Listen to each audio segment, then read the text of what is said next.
आप देख रहे हैं मथुरा न्यूज 24। नमस्कार, एक बार फिर से स्वागत है आपका मथुरा न्यूज 24 में। मैं हूं आपके साथ राधा कुंदेरिया। जैन हॉस्पिटल मथुरा में एक महिला को प्रसव के दौरान 2 जुड़वा बच्चे होने से रक्तचाप हो गया, जिसके चलते उसकी हालत खराब हो गई और विशेष तरीके से हुए रक्तचाप के चलते महिला की हालत चिंताजनक हो गई और उसका हीमोग्लोबिन बहुत ही कम हो गया, जिसके चलते डॉक्टर ने महिला का ब्लड चेक किया तो पता चला कि उसका ब्लड ग्रुप ए नेगेटिव है, जो कि हजारों लोगों में भी नहीं मिलता है। रिश्तेदारों से खून चढ़ाने को बोला तो उनके हाथ और पैर फूल गए और अपने निजी संबंधियों और रिश्तेदारों से संपर्क करने के बाद जब कहीं भी खून चढ़ाने के लिए नहीं मिला तो मथुरा की ब्लड बैंकों में संपर्क साधा तो वहां ए नेगेटिव खून की कोई व्यवस्था नहीं हुई, तो परिवार ने सोशल मीडिया का सहारा लेने के साथ गूगल पर सर्च किया। मेरा नाम विनोद दीक्षित है और मैं प्रदेश अध्यक्ष हूँ ब्रज यातायात एवं पर्यावरण जनजागरूकता समिति का। हमारी मुहिम पिछले काफ़ी समय से चली आ रही है। जिंदगी अनमोल है, इसे बचाना हम सबकी जिम्मेदारी है।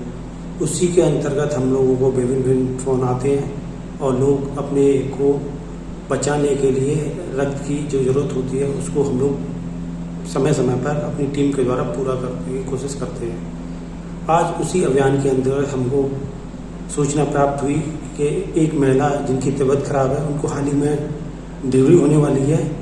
उस डिलीवरी के कारण उनको ब्लड की आवश्यकता है और जो ग्रुप था उनका रिजर्व ग्रुप था ए नेगेटिव, जो कि हजारों लोगों में भी नहीं मिल पाता है। उसको लेके हम लोगों ने एक अभियान चलाया। अभियान के साथ ही हमें पता चला कि हमारी टीम के जो प्रदेश महासचिव हैं और साथ में वरिष्ठ पत्रकार हैं मोहन श्याम शर्मा जी, उन्होंने जैसे ही मालूम पड़ा उन्होंने अपना ब्लड बैंक में पहुंचकर life care charitable blood bank में पहुंचे वो NH2 मथुरा में और अपनी स्वेच्छा से उन्होंने आज ब्लड दिया है। मैं सभी से कहना चाहता हूं, इस तरह के आप पुनीत कार्य करने के लिए हम अपनी टीम की तरफ से उनको बधाई देते हैं। साथ ही हमारी पूरी टीम उनको बहुत जल्दी सम्मानित करेगी। साथ ही इस तरह के जो लोग समाज में प्रेरणा देने का काम करते हैं तो उन लोगों को हमारी नैतिक जिम्मेदारी है कि इस तरह के लोगों को हम लोग आगे समाज के लिए लाएं। और जब उन्होंने बताया कि आज उन्होंने 44वां बार अपना ब्लड डोनेट किया है, जबकि उनकी उम्र भी इतनी है कि 1 साल में कम से कम 1 बार वो ब्लड देते आए अगर देखा जाए तो। लेकिन दोस्तों 18 साल के बाद ही लोग ब्लड देते हैं, तो अगर बात करें तो आप 1 साल में 2 बार ब्लड देते हैं।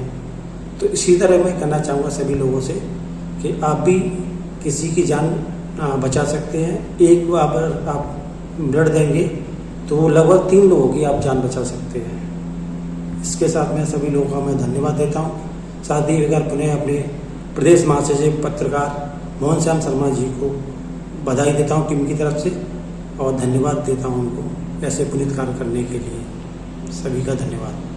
सिविल लाइन व अमीर निशा व्यापार मंडल अलीगढ़ के तत्वाधान में उत्तर प्रदेश के मुख्यमंत्री के नाम एक ज्ञापन जिलाधिकारी के प्रतिनिधि को दिया गया और व्यापारियों ने अपनी विभिन्न बिंदुओं पर शासन और प्रशासन को ध्यान देने की बात कही। इस ज्ञापन के माध्यम से व्यापारियों ने अपनी समस्याओं को उजागर करते हुए कहा कि लॉकडाउन के दौरान बंद पड़ी दुकानों का बिल बिजली विभाग के माध्यम से उन्हें प्राप्त हो रहा है। वह चाहते हैं कि उनका बिजली का बिल माफ हो जाए। साथ ही उनकी दूसरी मांग है कि अलीगढ़ में स्कूलों में पढ़ रहे उनके बच्चों की फीस माफ हो जाए, क्योंकि पिछले 6 माह से लगातार वह हाथ पर हाथ रख के बैठे हैं। साथ ही उन्होंने अपने हाथों में तकिया लेकर उत्तर प्रदेश के मुखिया योगी आदित्यनाथ को गुहार लगाते हुए समस्याओं के समाधान की मांग की। सिविल लाइन और अमीर निशा व्यापार मंडल द्वारा मुख्यमंत्री को संबोधित एक ज्ञापन है, जिसमें इन्होंने यह अनुरोध किया है कि चूँकि सारी दुकानें इस लॉकडाउन के अंदर बंद रही है, इसलिए इनकी बिजली के बिल 6 महीने के माफ़ किए जाएंगे।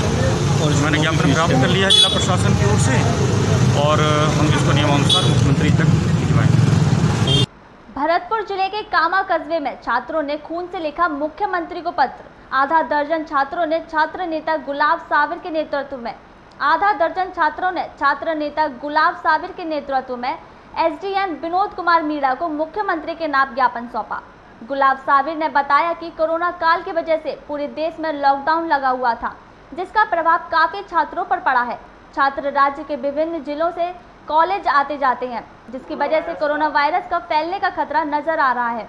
सत्र 2020-21 की यूजी व पीजी की संपूर्ण फीस माफ करें। हम राज्य सरकार से उम्मीद करते हैं कि वो अक्सर छात्रों के साथ खड़ी रहती है। इस मुश्किल की घड़ी में भी राजस्थान सरकार को हमारा साथ देना चाहिए। झांसी देर रात कानपुर में कुख्यात बदमाश विकास दुबे के निवास पर पुलिस और मौजूद बदमाशों में हुई मुठभेड़ में पुलिस अधिकारी सहित 8 सिपाही बदमाशों की गोलियों से छलनी हो गई। इस बड़ी दुस्साहिक घटना में झांसी के मऊरानीपुर तहसील के निवासी सिपाही सुल्तान सिंह पुत्र हरप्रसाद सिंह भी बदमाशों का सामना करते हुए शहीद हो गए। देर रात मिली सूचना पर पत्नी सहित परिजन कानपुर पहुंचे तो वहीं सिपाही के परिवार सहित मोहल्ले में मातम छा गया। क्या नाम है आपका? अभय कुमार। अभय कुमार। ये जो सुल्तान थी आपको कौन थे? हाँ, मेरे भाई। तो मेरे भाई थे। ये यहाँ कब से रह रहे थे? ये 5 साल के लिए तब से यहाँ पे रह रहे हैं। अच्छा, क्या कारण था? वो वहाँ पे साधन नहीं थे पढ़ाई के, तो यहीं पे छोड़ गए थे माता जी। यहीं पे रह रहे हैं बस जब से। अच्छा। नौकरी भी। माता जी कब खत्म हुई थी? माता जी 1994 में ख़त्म हो गई थी। 1994। हाँ जी। अच्छा, ये बताइए सुल्तान की फैमिली में कौन कौन था? उनकी एक लड़की है। लड़की है, कितने साल की है? 7 साल की लड़की 7 है। साल की। अच्छा, सुल्तान के लिए सरकार से आप लोग क्या चाहेंगे? सरकार से ये चाहेंगे कि उनकी लड़की को नौकरी मिल जाए, कुछ उस लड़की के लिए किया जाए, शिक्षा के लिए भी। क्या क्या बच्चे को पढ़ाने की सुल्तान की तरफ से क्या क्या उम्मीदें थी कि बच्चे को क्या बनाएंगे, क्या पढ़ाएंगे आगे चल के? क्या बच्चे को डॉक्टर बनाने की उम्मीद है। उनकी डॉक्टर बनाने हाँ। की। अच्छा, जो आज जो घटना है उनके साथ आपको कुछ जानकारी कैसे हुई? नहीं, हमें तो अभी न्यूज़ में देखा था। न्यूज में कैसे जानकारी लगी आपको? तो फिर वो पुलिस वाले आए थे थाने से, उन्होंने बताया, तो पता किया, तब पता चला। अच्छा, जो शहीद हुए हैं उनकी जगह पे अगर आप परिवार से कोई जाना चाहेगा क्या पुलिस में? परिवार से क्यों नहीं जाना चाहेगा? देश के लिए जाना चाहेंगे? हाँ, देश के लिए। यूपी के कानपुर में शहीद हुए पुलिस कर्मियों के लिए अलीगढ़ पुलिस एसएसपी कार्यालय पर श्रद्धांजलि व शोक सभा का आयोजन किया गया, जिसमें 1 मिनट का मौन रखते हुए एसएसपी मुनीरा जी ने अधिकारियों के साथ शहीद हुए पुलिस कर्मियों को भारी तादाद में खड़ा होकर श्रद्धांजलि दी।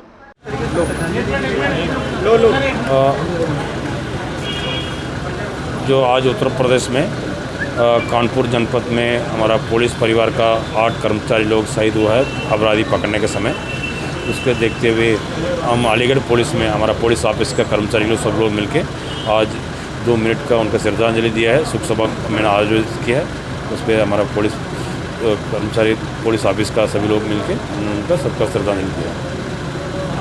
वृंदावन रतन छत्री क्षेत्र स्थित नाले का गंदा पानी कालीदह परिक्रमा मार्ग पर भरा पड़ा है, जिससे लोगों को भारी परेशानी का सामना करना पड़ रहा है और वहीं लोगों को वांके बिहारी मंदिर व परिक्रमा देने और यमुना स्नान के लिए गंदे पानी से होकर गुजरना पड़ता है।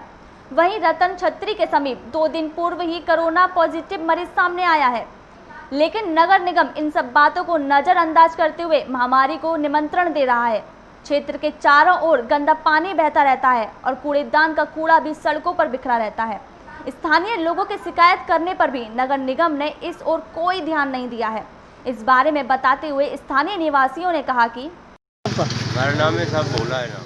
कहाँ रहते हो? यहीं रहते हैं सामने घर में। किस मोहल्ला क्या? मोहल्ले का नाम क्या है? मोहल्ले का नाम है कालीदह क्षेत्र। ये इस समय गंदगी क्या हो रही है? इस समय कोरोना का ये प्रकोप चल रहा है माहौल, और यहाँ गंदगी ये रोज ये नाली चौक हो जाती है, इससे पानी बहता है।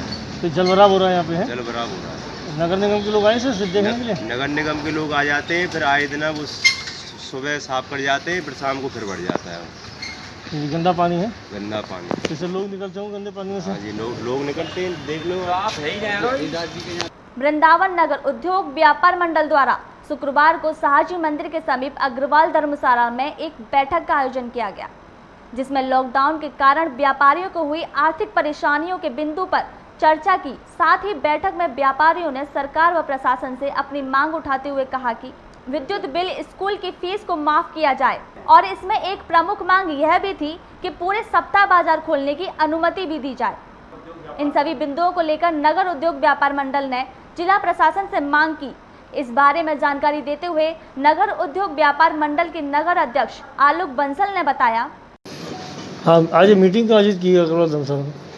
नगर उद्योग व्यापार प्रतिनिधि मंडल वृंदावन द्वारा आज एक मीटिंग का आयोजन किया गया है। इस मीटिंग के अनेक उद्देश्य हैं। सर्वप्रथम तो व्यापारियों को सोशल डिस्टेंसिंग, मास्क और सैनिटाइजर के लिए जागरूक करना है। उसके अलावा जो चीनी सामान है उनको व्यापारियों को इस चीज़ के लिए भी आग्रह करना है कि वो उनका कम से कम खरीद बिक्री करें और शासन प्रशासन का सहयोग दें। उसके अलावा व्यापारियों ने लॉकडाउन की अवधि और अनलॉक में भी सरकार एवं शासन प्रशासन का अनेक स्तर पर सहयोग दिया है, किंतु सरकारी स्तर पर जो सहयोग मिलना चाहिए था, चाहे वो बिजली के बिलों में कटौती को लेकर हो, चाहे स्कूल की फीस माफी को लेकर हो, चाहे अनेक प्रकार के टैक्सों की माफी को लेकर, धारा 144 लागू है, लॉकडाउन लागू है, सोशल डिस्टेंसिंग का पालन हम कर रहे हैं, शासन प्रशासन के द्वारा बताए निर्देशों का पालन लगातार किया जा रहा है। किंतु इस चीज़ का ये मतलब नहीं है शासन प्रशासन और सरकार इस चीज़ को निश्चित समझ ले। व्यापारियों के मन में इस चीज़ को लेकर बड़ी पीड़ा है और वो कभी भी सड़कों पे उतर सकते हैं। सरकार इस चीज़ का संज्ञान ले एवं जनहित में मध्यम वर्गीय एवं व्यापारियों के लिए राहत प्रदान करे, ताकि जो रीढ़ की हड्डी अर्थव्यवस्था की व्यापारी कहे जाते हैं, जब ये रीढ़ की हड्डी ही टूट जाएगी तब अर्थव्यवस्था कैसे पटरी पर आ सकती है। उसके अलावा जो व्यापारियों पे दर्ज मुकदमे हैं वो वापस होने चाहिए। दुकानों की खोलने में जो कुछ समस्याएं आ रही हैं वो दूर होने चाहिए। जैसे वृंदावन में गुरुवार, शनिवार और सोमवार को दुकानें खुलती हैं जो हमारे कटिंग सैलून वाले हैं। उसके अलावा वृंदावन मथुरा एक धार्मिक नगरी है, यहाँ पे रूढ़िवादी लोग रहते हैं, तो वो जो भी लोग हैं वो नया सामान शनिवार और बृहस्पतिवार को खरीदने से परहेज करते हैं। उसके अलावा जो नौकरी पेशा लोग हैं उनको साप्ताहिक अवकाश रविवार रहता है, उस दिन बाजार बंद रहता है, तो उन लोगों के सामने भी अपनी आवश्यक वस्तुओं की खरीदारी करने की एक बड़ी समस्या पैदा होती है। इन्हीं सब समस्याओं को लेकर आज की मीटिंग में विचार विमर्श किया जाएगा। उसके बाद अधिकारियों से मिलकर प्रयास किए जाएंगे कि ये समस्याओं का समाधान हो और बिजली का बिल और स्कूलों की फीस निश्चित तौर पे माफ़ होनी चाहिए। टैक्स वगैरह है, आज जून का महीना चल रहा है, जुलाई चालू हो चुकी है। मार्च तक का जो जीएसटी में उन्होंने छूट दी थी 3 महीने की, वो जुलाई में हमको करनी है। इनकम टैक्स का रिटर्न जुलाई में फाइल करना है। जून तक का जो जीएसटी का वो है वो भी जुलाई में फाइल करना है। उसके अलावा स्कूलों का मैसेज आ रहा है कि आपको फीस भी देनी है।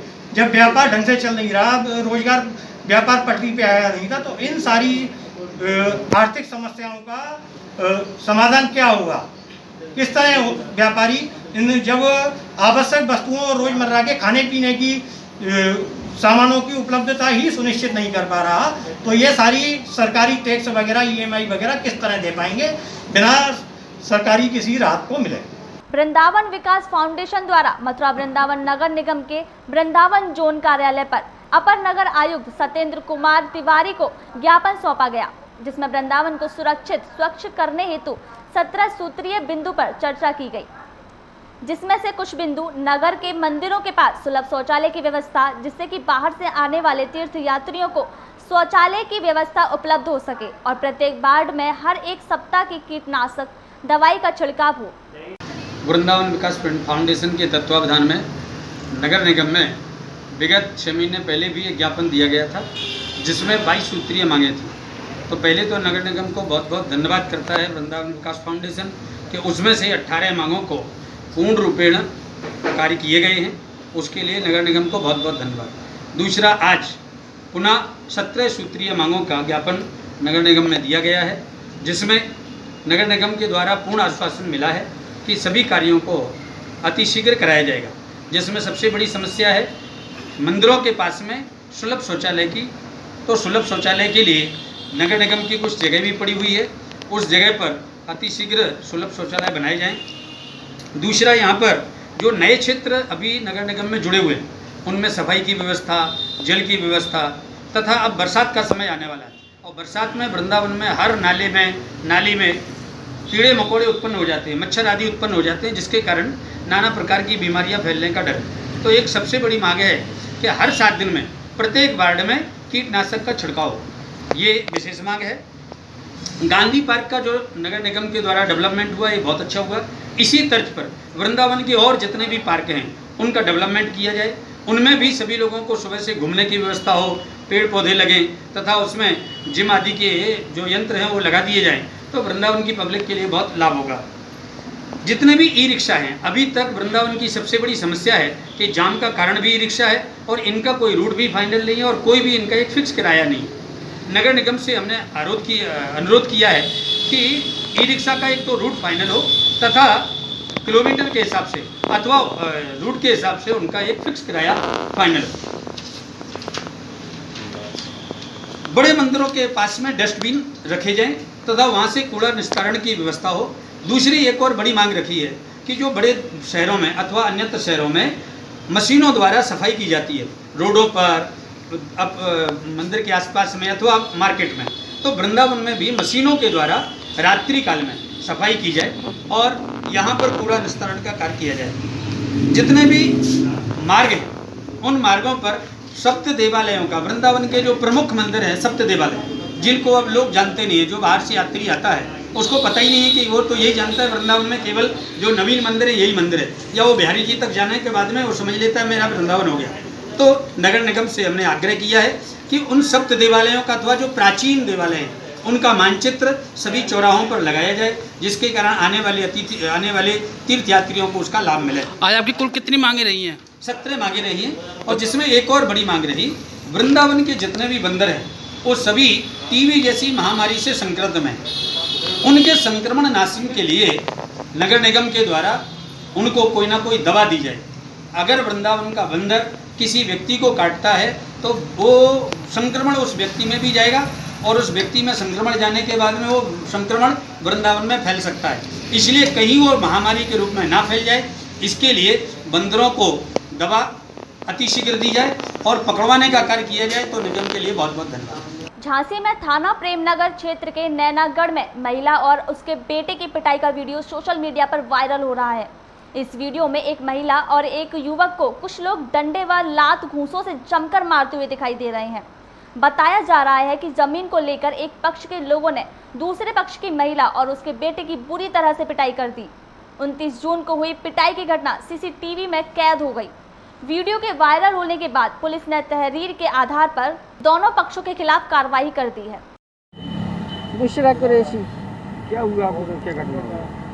ये हमारी ज़मीन पे स्टे है और इस पर कंस्ट्रक्शन वर्क करने लगा है, तो मैंने वीडियो बना, इंस्पेक्टर साहब ने कहा कि कभी कुछ ऐसा करे तो वीडियो बना लेना। मैं वीडियो बनाने गई तो बस उसने मेरा मोबाइल छीन लिया और मारपीट शुरू कर दी। भाई ने, भतीजे, भाभी सब आके, लड़की सब ने आके बहुत पिटाई लगाई। फिर थाने में मतलब रिपोर्ट लिखाई है तो वहाँ से हमने मेडिकल करवाया दोनों पार्टी का, लेकिन मतलब कभी कोई सुनवाई नहीं होती हमारी थाने में। हमेशा गलत रिपोर्ट लग जाती है। मैं 14 से लेके 6 साल से परेशान हूँ। हमेशा मार पिटाई, गाली गलौज, भद्दी, हमेशा कैरेक्टर को लेकर भाई बोलता रहता, भैया भाभी बोल रही, सब बोल रहे, कुछ भी बोलते, मतलब जीना हराम कर दिया है कि इंतज़ार कर रहे हैं कि बाप ख़त्म हो तो हम इन्हें भी लात मार के निकाल दें, ये बोलता वो। सीसीटीवी फुटेज है क्या? हाँ, फुटेज है हमारे पास पूरे, उसमें मारपीट का दर्ज है। सर, प्रेमनगर में वीडियो वायरल हो रहा है, उसमें क्या कार्रवाई? थाना प्रेमनगर के नैनागढ़ क्षेत्र में मारपीट का एक वीडियो वायरल हुआ था। दोनों पक्ष परिवार के हैं, दोनों पक्षों से तहरीर प्राप्त करके अभियोग पंजीकृत कर लिया गया है। अन्य आवश्यक वैधानिक कार्रवाई की जा रही है। मथुरा विकास प्राधिकरण द्वारा मथुरा वृंदावन मार्ग पर सीसीटीवी कैमरे की लाइन डालने का कार्य किया जा रहा है, जिसके चलते जेसीबी द्वारा सड़क खोदकर लाइन डाली जा रही थी। तभी जेसीबी द्वारा सड़क खोदते समय बिजली की मुख्य लाइन कट गई, जिसके चलते मुखर्जी पार्क इलाके में विद्युत व्यवस्था ठप हो गई। आनन फानन में विद्युत कर्मचारियों को इसकी जानकारी दी गई। उनके द्वारा मौके पर पहुंचकर विद्युत लाइन देखी गई और उसे जोड़ने के प्रयास शुरू किए गए। जी, मेरा नाम दीपक है। जी, क्या समस्या आई है? समस्या ये है कि हमारे यहाँ अभी आप जो देख रहे हैं यहाँ पे बिजली के लाइनें पड़ रही थी, तो उनकी जेसीबी चल रही थी, तो जेसीबी चलाने के दौरान ही जो है हमारी केबलों में कट आ गई है, जिसकी वजह से हमारी सप्लाई दोनों स्पेयर और मेन दोनों केबल जो है डैमेज हो गई है, जिसकी वजह से हमारी सप्लाई जो है 11 बजे से बाधित है। और हम जो है यहाँ पे अभी लगे हुए हैं और तो जल्द से जल्द जितनी हो सकता है उसको हम सुचारू करने के लिए हम लगे हुए हैं, कर रहे हैं। कौन से फीडर की लाइट नहीं आ रही है? ये हमारी ये फीडर है मुखर्जी पार्क फीडर। कब तक आने की संभावना है? बहुत जल्द, मतलब 1 घंटे में, 1-1.5 घंटे में चालू हो जाएगी। FM टावर स्थित ग्रीन अपार्टमेंट के निवासी फैसल अली रोड़ी वजर फुट का कारोबार करते हैं। रोजाना की तरह वह अपनी दुकान पर चले गए, तब एक चोर फ्लैट का ताला तोड़कर अंदर घुस गए। चोर कमरे में रखी अलमारी से जेवर व 50,000 लेकर फरार हो गए। जब वह घर वापस लौटे तो उन्होंने ताले टूटे देखे, जिसके बाद कारोबारी ने पुलिस को सूचना दी। और सिक्योरिटी गार्ड से पूछताछ की। अपार्टमेंट में सीसीटीवी कैमरा न होने के कारण आरोपी कैमरे की जब्त में नहीं आ पाया। पुलिस ने मौके पर पहुंचकर साक्ष्य जुटाए और चोर की तलाश में जुट गई है। पुलिस का कहना है कि जल्द मामले का खुलासा कर दिया जाएगा। क्या नाम है आपका? फैसल अली, क्या हुआ है आपके यहाँ? मेरे पास करीब 12:03 पे मेरी बीवी का फ़ोन आया कि घर पे चोर घुस गए। मैंने जब घर पे आके देखा तो सामान सब बिखरा पड़ा हुआ था, और जब मैंने सीसीटीवी फुटेज बराबर वाले प्लेट वाले देखी थी तो वो जो वैगनार में बैठ के वो चोर भागे हैं, और 4 सोने के कड़े और 2 अंगूठी और 50,000 रुपये मेरे घर से चोरी। लगभग कितने? सब इधर से उधर बिखरा पड़ा हुआ है। कितने लोग थे? 4 लोग, 2 गाड़ी में थे और 2 फ्लैट के अंदर। तो उन्होंने किस तरह से यहाँ पे एंट्री करी थी, क्या है? जो आपके घर पे आए तो क्या दरवाज़ा तोड़ा। दरवाज़ा तोड़ने के बाद मैं अंदर एंटर हुए, और जो दरवाज़ा टूटा हुआ है वो है मौजूद वहाँ पर पीछे, और उसके बाद में तो दरवाज़ा बंद करके बाहर निकले। कौन सा डिपार्टमेंट है, क्या है जी? कौन सा डिपार्टमेंट है? ये कौन से फ्लैट में रहते हैं आप? Green apartment C5।